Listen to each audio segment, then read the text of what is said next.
Be sure to read and follow the safety guidelines to protect your computer from potential damage and ensure your personal safety. For more information about safety guidelines, see the owner's manual at dell.com/support. Before you begin, turn off the computer and disconnect all the attached peripherals.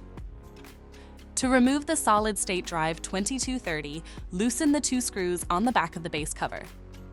Remove the 7 screws securing the cover.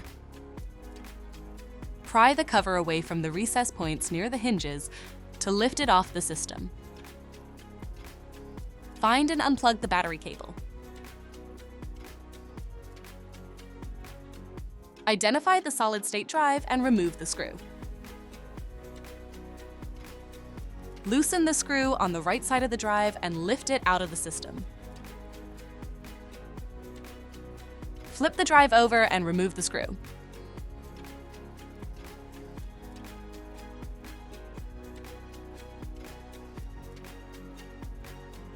To reinstall the solid-state drive 2230, install the screw and flip the drive over.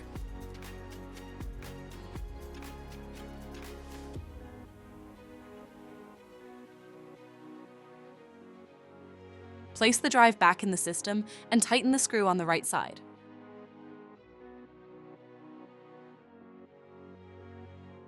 Install the screw. Reconnect the battery cable.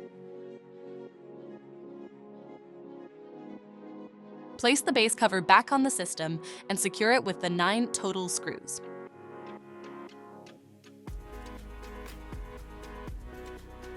For more information about your Dell system, visit dell.com/support.